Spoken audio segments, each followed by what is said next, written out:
up on West Side Stories, Grand Valley State University is set to expand their bus service downtown. We have the latest on the new Laker line. Plus, the powerful story of two GVSU students in their battle to wipe out cancer. And a longtime GVSU employee received the ultimate honor this week. Find out how her name will always be a part of the Laker family. Next on West Side Stories. West Side Stories is produced by students from the Multimedia Journalism program at Grand Valley State University. Support also comes from the School of Communications. Inspiring thought, perfecting practice.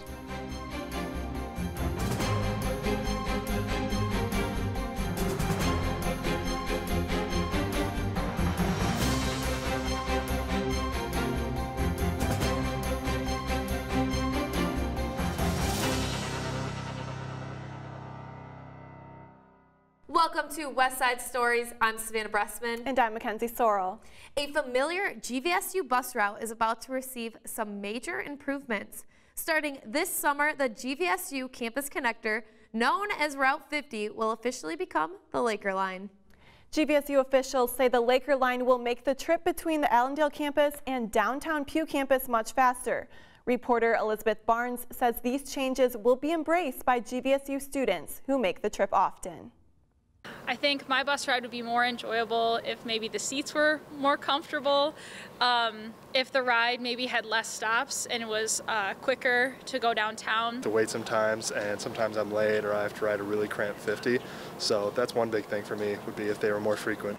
You just heard from two GVSU students who are about to see their wish come true. The new Laker Line bus route will feature bigger buses to make the trip between campuses faster than ever before.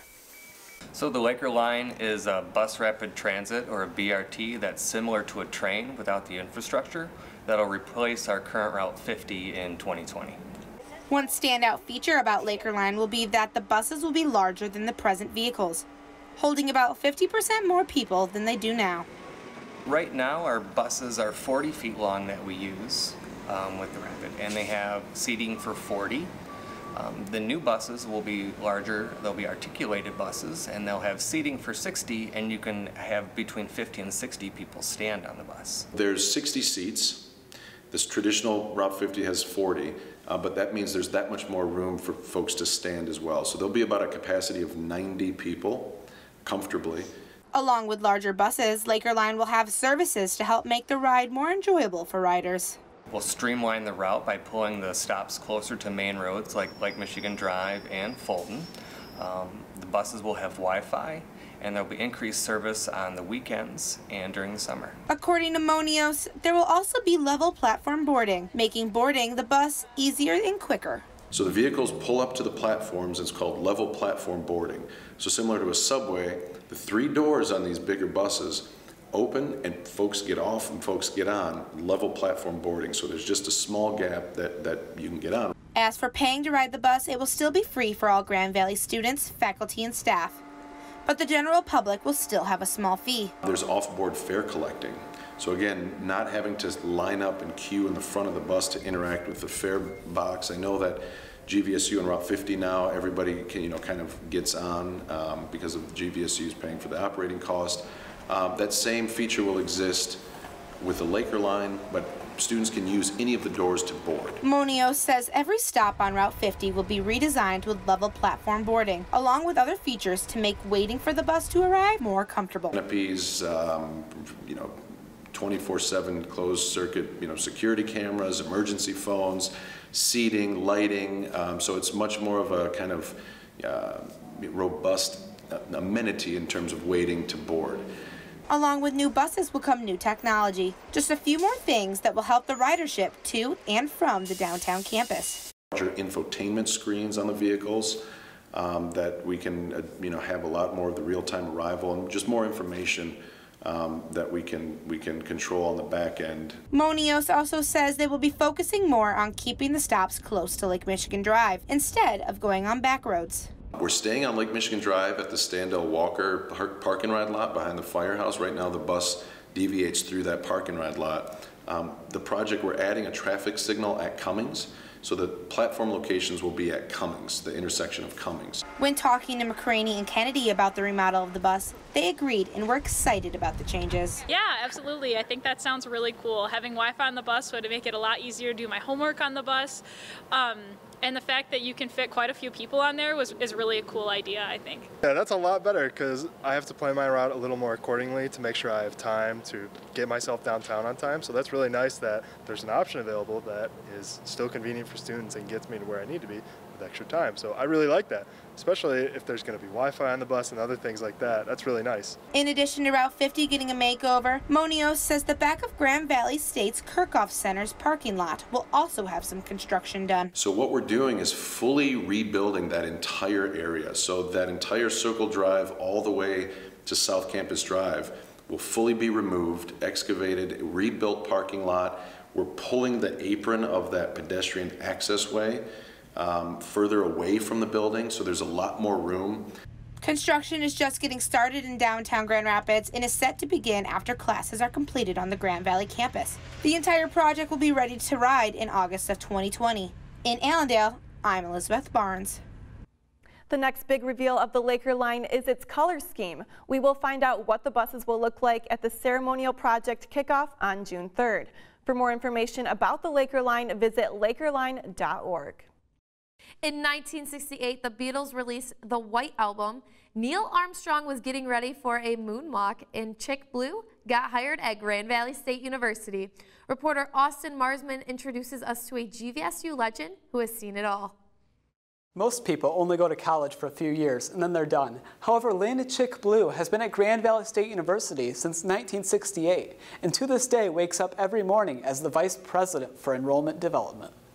In 1968, Neil Armstrong was gearing up for a spacewalk, while Chick Blue was gearing up for a 50-year career at Grand Valley. So I dropped into the personnel office, and a fellow named Ron Van Steelen, who's a former vice president of Grand Valley, was the personnel officer and got an interview.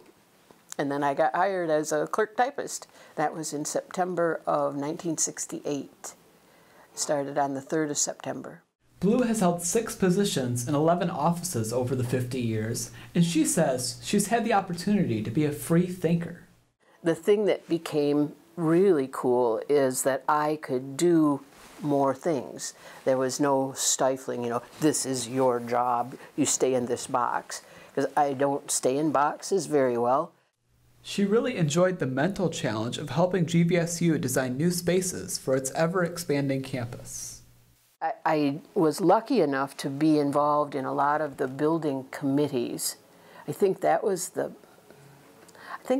most fun part of my job, to hear, you know, to sit there with the architects and the designers and the builders and listen to how we were going to put this building together. The campus really was evolving in just a short period of time, from a few buildings in a cornfield to a sprawling campus, all in a matter of around 50 years. One of the more recent projects was The Connection, located on the south end of campus. Blue says the building was really needed. All the eating facilities were on North Campus, so these folks down here really didn't have something in their neighborhood. And so housing was talking about needing to build another eating facility, because that falls in their bailiwick. And so Andy asked if I would work with them. I said I'd love to, because I have a fantastic idea. I'd like a second floor on that building because I need some general purpose classroom space. It was at a time when we were offering more courses and we hadn't kept up necessarily with getting enough classrooms to do it. It was just a really great way to have a building that served that whole South Campus with food, with a space that students could hang in to connect, to then have classrooms upstairs that we could fill morning till night, and that would bring the students into the building. So that was the whole concept, is that make it a true connection. Connect the student with the food, with the classrooms, and in their neighborhood. You may be wondering why Chick Blue never left the university, with over 50 years of service. She says she never have to. You know, it was a new place probably every 5 to 10 years. Completely different, because the curriculum was always changing. The structure changed several times. The buildings, there was always somebody here building something. Blue is nearing the end of her time at Grand Valley, and the Board of Trustees voted to rename the connection in her honor as the longest-serving employee in university history. GVSU President Thomas Haas spoke at the dedication ceremony earlier this week. But I think throughout those 50-plus years, there was a continuum throughout those 50-plus years. It was Chick Blue. She kept this university on the track. Reflecting on her time at GVSU, Blue says it's truly the connections with students and coworkers that have made it special. Students, I mean, that's what we do here, is we do students. And the people that I work with are fabulous people who also do for students. And I'll miss them greatly as well. Reporting from the Lynn Chick Blue Connection at Grand Valley State University, I'm Austin Marsman. A well-deserved honor for sure. Thank you, Austin.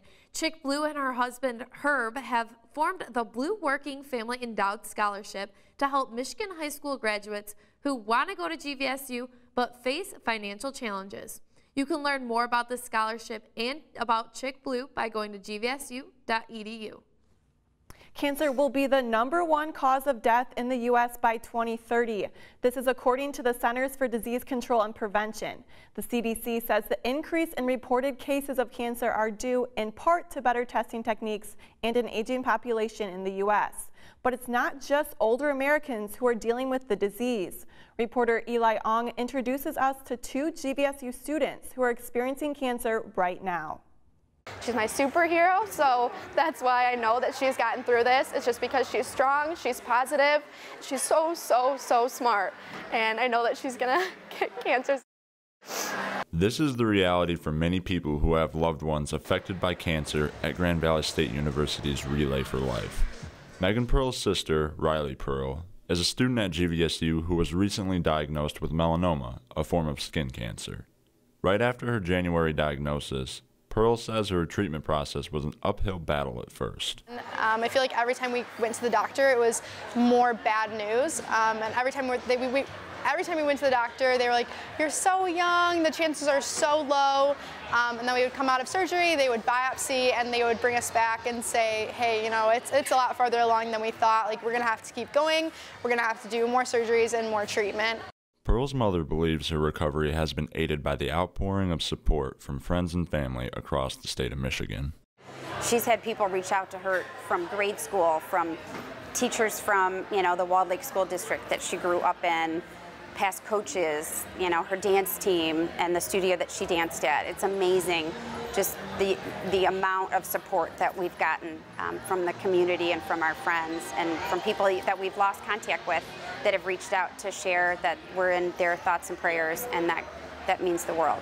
As for Riley, she says she initially planned to take a step back from academics in her sorority, of whom she is currently president. But with the help of her sisters and advisors at GVSU, she says she has been able to overcome obstacles, continue to work on classes, and do her job.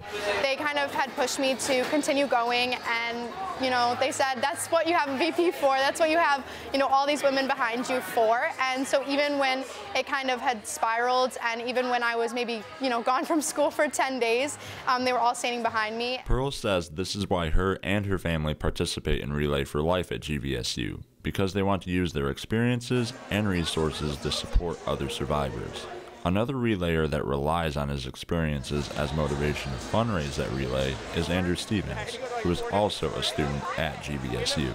There's a lot of moments that are upcoming in my life, and it has impacted me to the point that it's tough to know that I just won't have them there. And I mean, they wouldn't want me to soak in any sorrows or anything, but it's from day to day it gets better, but losing them has never been easy. Stevens lost both his mother and stepmother to cancer, first with his mother 14 years ago and his stepmother again last September. Looking back on it, Stevens wished he had more time to spend with them and says you should value the time you have with your loved ones, especially in situations similar to his. The times where I'm at school and like my stepmom is dealing with it back at home, it honestly, looking back on it, kills me because that's just less time I had with them. So just make the most of everything. And obviously, not every cancer is going to end in death, but in the back of your mind, you got to prepare a little bit.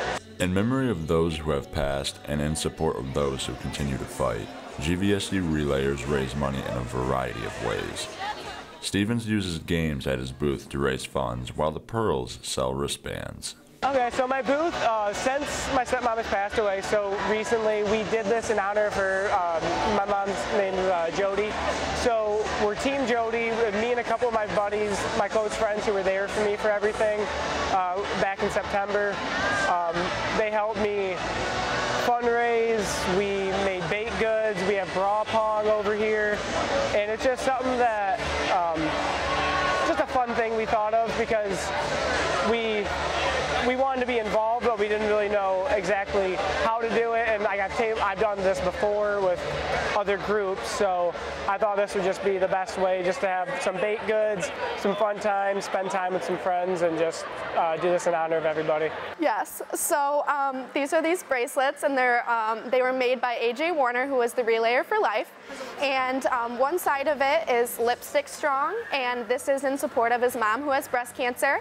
And on the other side is it says Relentless, because as Riley Pearl says, cancer is relentless, but so is God's love. Others offer support at Relay for Life in the form of endurance relaying.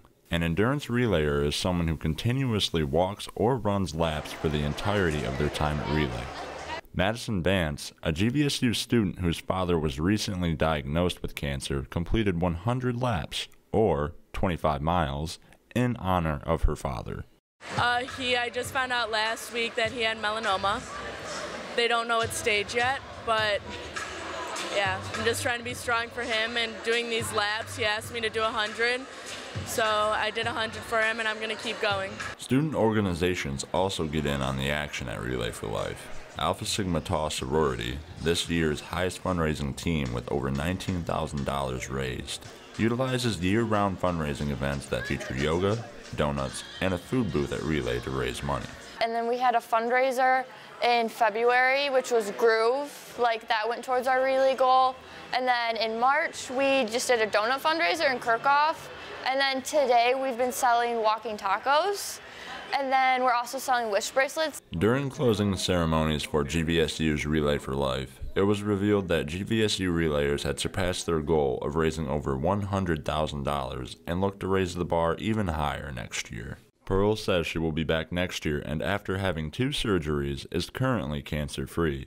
However, she will continue to undergo immunotherapy treatment in order to help make sure the melanoma does not return. From Allendale, Michigan, I'm Eli Ong.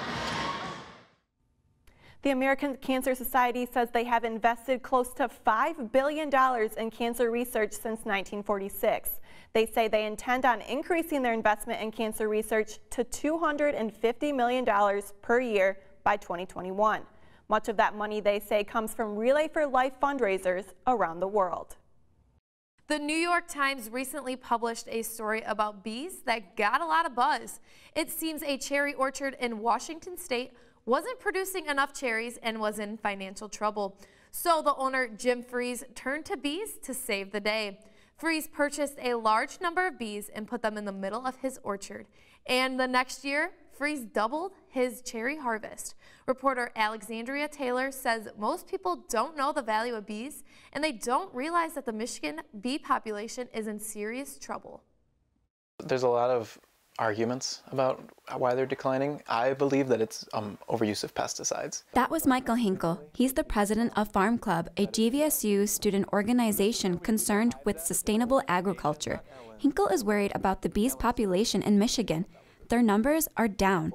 That's a problem because bees play a crucial and largely unknown role in helping crops and other things grow. This time of year, late March, they are getting pollen from maple and elm and pussy willows. Hinkle says honeybees can use corn to harvest pollen, and with large amounts of land needed, corn requires lots of pesticides. They wreak havoc on any form of bug, and so you're killing off a lot of native pollinators, and you know, these native pollinators co-evolved with certain plants, and like the only way these plants produce fruit is if they have those native pollinators. So if you get rid of the native pollinators through these pesticides, then you lose the plants. Bauer agrees, but thinks most people don't understand the scale of the problem. According to the American Beekeeping Federation, some crops, including blueberries and cherries, are 90% dependent on honeybee pollination. Bees are responsible for producing 1/3 of the food that mankind eats.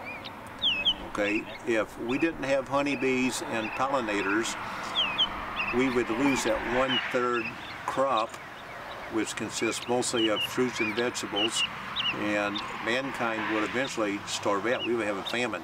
People have been keeping bees for thousands of years, a hobby that produces honey, all while helping crops grow. Without bees, we would be in trouble. Einstein supposedly made a statement that when bees disappear from the earth, mankind would disappear 4 years later. We're not sure if he really made that statement, but we see it written down every place. So, made up or not, it's something to think about.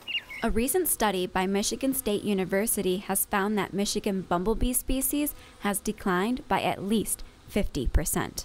The main reasons for a declining bee population are deforestation to increase farmland, the loss of natural habitats with wildflowers, and mostly pests and pesticides. The big issue is the lack of pollinators. So the best way to increase the amount of pollinators is to increase the amount of pollen. So the higher diversity of plants you have, the higher diversity of pollinators you will have. And that's what we want overall. Because if we just have honeybees too, we're just going to have cucumbers. You know, if we have honeybees and mason bees, we're going to have cucumbers and tomatoes. We need a high diversity of pollinators in order to have a high diversity of crop yields and a high diversity of plants overall. Bees aren't the only important pollinators to look out for. Hinkle and Bauer say other native pollinators include, but are not limited to, butterflies, beetles, and hummingbirds. Any kind of insect that will go into a flower is a pollinator. Increasing diversity with pollinators is important because not every bee or insect can pollinate every kind of plant. Bees kind of harvest pollen is that their wings beat at certain wavelengths. And that's at least what I've heard. And so they'll approach the flower, and those wavelengths determine whether or not they can harvest that pollen from the flower. So mason bees can harvest the pollen from tomato plants, but they can't harvest the pollen from other varieties. And like honeybees can't use tomato plants, but honeybees can use cucumber plants. And so you have this weird, you need to have a high diversity of pollinators in order to pollinate an even amount of species, because they co-evolve with each other. Without a diverse selection of pollinators, countries like China now have to hand pollinate fruit crops like pears and apples. The same thing may happen in the U.S. It's scary, and I hope that it isn't the future, but it might be. Anita Bennis, an office coordinator for GVSU, had trouble last year with squash plants. They were producing many flowers, but not any fruit. So I decided to ask an expert here at Grand Valley. His name is Joseph, and he works for the Office of Sustainability. He made two suggestions. The first was that I plant flowers around my squash garden and see if I can attract more bees that way. He also said that if that still doesn't work, I could take a Q-tip and actually manually pollinate the squash plants. If home gardeners like Bennis are seeing the effects of fewer bees, you can imagine the effect on local farmers if bee numbers continue to decline. To combat these falling numbers, the Farm Club says residents can help by planting herbs and flowers like mint, aster, and bluebells. All of these attract pollinators. Another way to help is to consider keeping a beehive of your own. The best thing you could do is either to keep your own honeybees, keep your own, like build a mason bee house. It's surprisingly easy. You can find something on Pinterest about it. Or plant a gigantic garden with a lot of access to pollen. Both Bauer and Hinkle say that the biggest thing to remember is that bees are more afraid of you than you are of them. The most important thing is that bees don't want to hurt you. Yep. Because you'll get stung, but they'll die. So yeah, don't be scared of bees. Hinkle goes on to say that bees play such an important role in our ecosystem that we should consider doing whatever we can to help them survive and thrive. In Allendale, I'm Alexandria Taylor. According to the American Association for the Advancement of Science, it's swarm season now that warm weather is on its way. If you see a large cluster of bees hanging near branches or fences, don't be scared. They're looking for a new home to begin their season. That's about all the time we have for today, but before we go, we want to take a minute to thank Savannah. This is her last show before she graduates in 2 weeks. Thank you, Savannah, for all of your hard work and dedication. I'm Mackenzie Sorrell. And I'm Savannah Bressman. Thank you so much for tuning in, and we'll see you next week. West Side Stories is produced by students from the Multimedia Journalism program at Grand Valley State University. Support also comes from the School of Communications. Inspiring thought, perfecting practice.